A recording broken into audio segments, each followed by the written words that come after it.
तलाक प्यार की नई शुरुआत भाग 3। अगले दिन सारिका सभी परिवार वालों को ये बात बता देती है। सभी ये जानकर परेशान हो जाते हैं। शिवम के दादाजी कहते हैं, हमें तो लगा था कि वह शादी के बाद ठीक हो जाएगा, लेकिन अब तो वो उम्मीद भी टूट गई है। उन्हें दुखी देख सबको बहुत दुख होता है। शिवम के दादाजी ने उसकी शादी जबरदस्ती करवाई थी। शिवम तो शादी ही नहीं करना चाहता था, क्योंकि शिवम को बचपन से ही एक बीमारी थी। उसे किसी भी प्रकार की भावनाएं महसूस नहीं होती थी, और अगर वो ज्यादा परेशान रहता तो उसे पैनिक अटैक आ जाते थे।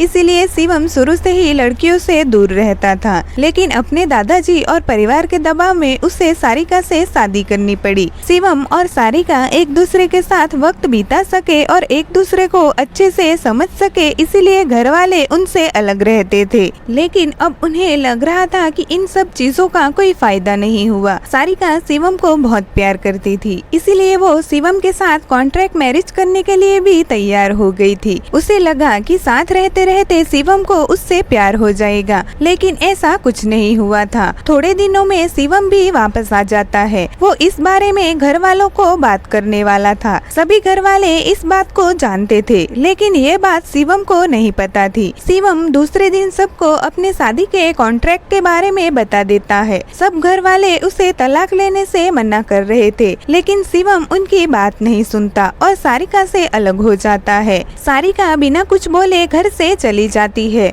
उसे बहुत तकलीफ हो रही थी, लेकिन वो शिवम के साथ कोई जबरदस्ती नहीं करना चाहती थी। शिवम और सारिका को अलग हुए 1 महीना बीत जाता है, लेकिन अब तो शिवम की हालत बहुत खराब हो चुकी थी।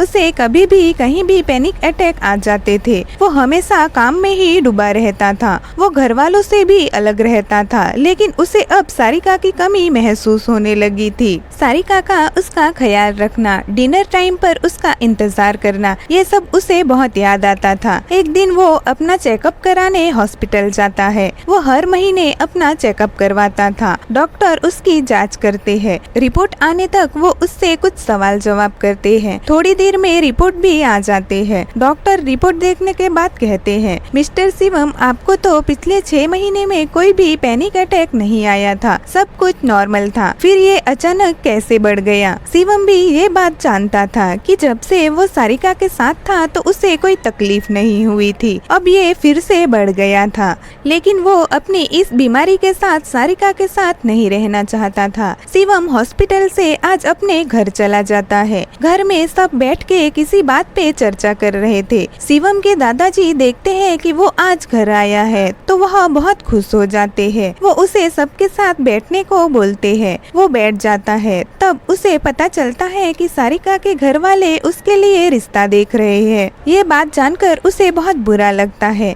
उसे घबराहट होने लगती है और उसे इस तरह देख सब उसे हॉस्पिटल ले जाते हैं। शिवम 2 घंटे बाद होश में आता है तो उसकी माँ उसके पास बैठी थी। शिवम उनके गले लग जाता है। ये देख सब चौंक जाते हैं और उसकी आगे की बात सुन और भी हैरान हो जाते हैं। शिवम कह रहा था, माँ, मैं सारिका के साथ रहना चाहता हूँ। उसके बिना मुझे कुछ अच्छा नहीं लगता। उसकी आदत हो गई है मुझे। ये पहली बार था जब शिवम ने अपनी भावनाओं को किसी के सामने व्यक्त किया था। वो सब बहुत खुश थे। ये सुन शिवम की माँ कहती है, तो तुम ये बात सारिका को क्यों नहीं पूछते? ये सुन शिवम कंफ्यूज हो जाता है। ये समझकर शिवम की माँ एक तरफ इशारा करती है। शिवम वहाँ देखता है तो सारिका खड़ी थी। ये देख शिवम बहुत खुश था। वो सारिका को फिर से शादी के लिए पूछता है। सारिका भी हाँ कह देती है। सारिका और शिवम की घर वाले दोबारा शादी करवा देते हैं। शिवम भी अब ठीक हो रहा था। शिवम और सारिका अब साथ में खुश है।